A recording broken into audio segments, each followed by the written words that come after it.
Salut à tous les amis, aujourd'hui on se retrouve pour parler et revenir donc sur ce combat de dingue entre Jiri et Glover.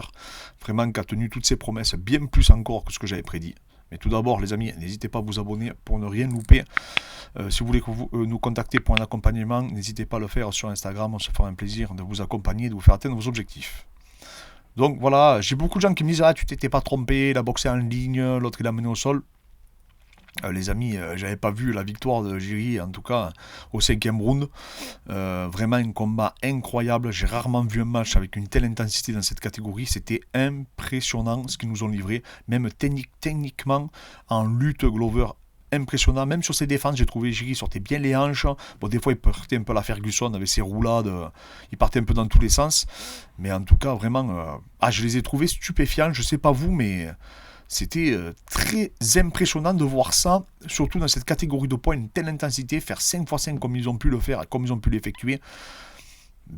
C'est vraiment hallucinant. Donc je vous ai sélectionné quelques petits passages que je trouvais intéressants et que je vais vous passer du coup en vidéo. Je trouve que ça illustre bien un peu la physionomie du match. Donc là on voit Glover il prend le single leg. Très bonne défense, hein, Jiri contrôle, il fait un peu comme il fait Islam, et là Glover enchaîne bien, il lève la jambe, ce qu'on peut retrouver en lutte libre, hein. On peut le voir pratiquer en lutte libre, et du coup Jiri, deux, trois fois, à un moment donné, même, il fait une jarre de roulade aussi pour en sortir, ce qui est pas mal fait hein, pour le scramble, mais Glover suit très très bien. Et on le voit de suite, bon là il tombe en garde fermée, mais ça n'a pas été toujours le cas. Des fois il se retrouvait dans une position beaucoup plus difficile parce que les transitions de Glover étaient vraiment très pertinentes.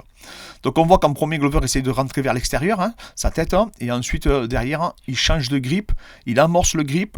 Normalement on le met vers l'intérieur, lui il l'a mis vers l'extérieur, mais bon je pense que c'est surtout dû aux réactions un peu faux-folles de Jiri, mais j'ai trouvé cette tentative de takedown et la défense aussi qui était vraiment pas mal de la part de Jiri, même si derrière il concédera le takedown.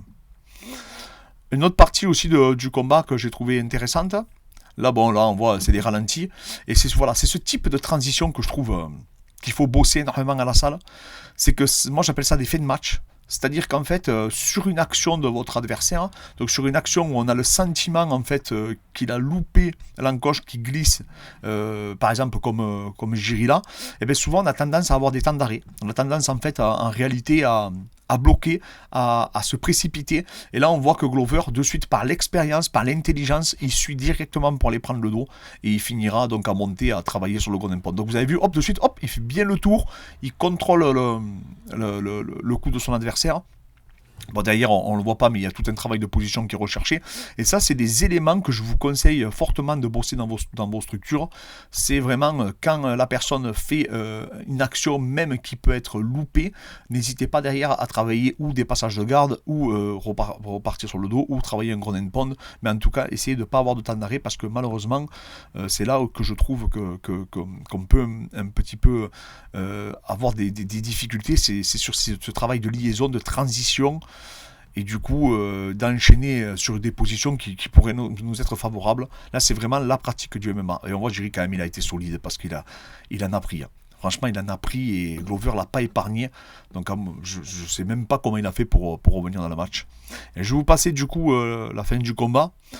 Donc en fait Jiri voulait le crucifier, donc un contrôle latéral, donc en fait il voulait vraiment isoler pour travailler sur son ground and pound, et en fait Glover a bien ponté, a bien explosé, il n'a pas laissé se faire fixer, et il restait à peu près une trentaine de secondes, et c'est à ce moment-là que Jiri de suite très opportuniste et surtout incroyable de lucidité, il passe sa main sous la gorge et derrière il vient verrouiller.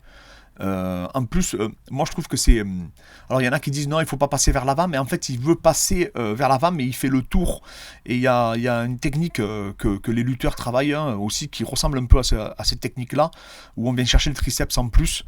Et en fait, je crois que ça s'appelle Bulgare, c'est un nom avec Bulgare, et du coup, je pense que c'était peut-être. Je pense que c'est une technique qu'il avait déjà bossé, parce qu'il part vraiment dans le bon sens en fait.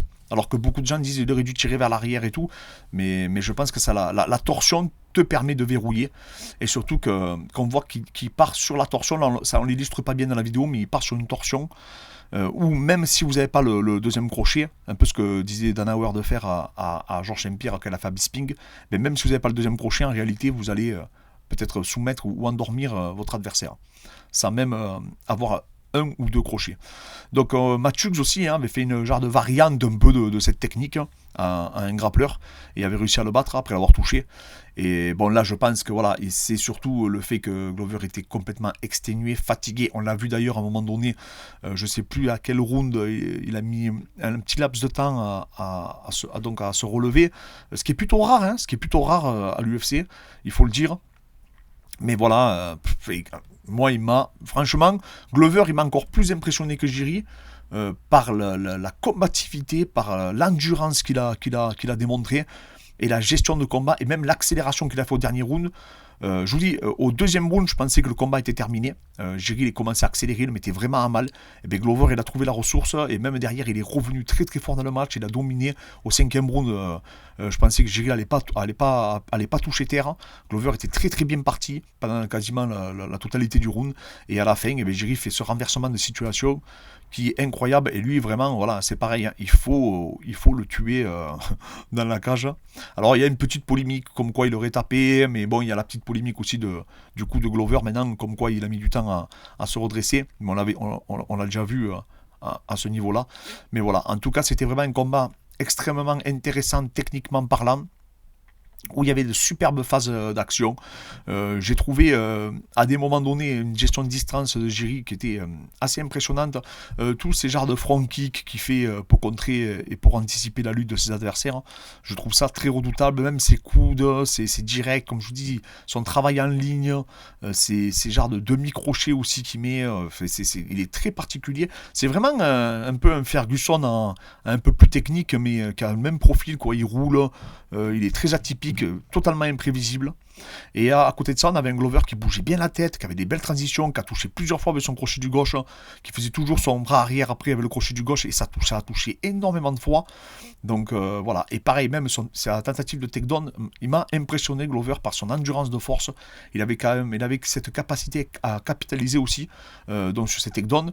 Mais des fois, c'est vrai que il y a beaucoup de gens qui l'ont expliqué, des grappleurs et tout, qui, même s'il arrivait à faire ses transitions, à prendre la montée, etc., il disait des fois il est capitalisé, oui, sur donc les nombres de minutes de domination dans le round, mais par contre il sécurisait un peu moins. Mais je pense qu'en fait on ne se rend pas compte que Jiri est tout le temps en train de réaliser des mouvements, toujours en train de se débattre, etc. Et ça, c'est très, très difficile à contrer quand tu es fatigué, que tu combats pour regarder les positions, tu combats pour le golden pound, tu te dis que tu vas réussir à le terminer et que tu n'y arrives pas, mais ça te met le doute et automatiquement, c'est très difficile. C'est vrai qu'à un moment, on s'était téléphoné quand il a mis les deux pieds sur la cage, Jiri, pour sortir. Je me suis dit, bon, il se fera pas avoir, Glover, mais il s'est fait avoir. Donc c'est vrai qu'il y a des moments donnés, on comprenait pas trop, mais je pense qu'en fait, la fatigue était vraiment présente et que Glover, je pense, c'est au mental, il a réussi à tenir et par l'expérience. Mais en tout cas, voilà, une super opposition, vraiment un combat avec. Il y a eu tout dans ce match. De la combativité, de la technique, de la tactique. Donc vraiment, voilà, si vous voulez montrer ça à vos élèves, je pense que ça enrichira tout le monde. Mais vraiment, voilà, super opposition. Félicitations encore aux deux. Et je pense que Glover, pour moi, aurait dû laisser les gants. En tout cas, ça c'est personnel, c'est un avis personnel, au milieu de la cage pour sortir sur une note aussi vraiment honorable. Merci encore à tous, les amis. N'hésitez pas à vous abonner, comme je vous ai dit tout à l'heure. N'hésitez pas à nous suivre. Et demain, on enchaînera sur la FAQ. Et je vous dis à très bientôt.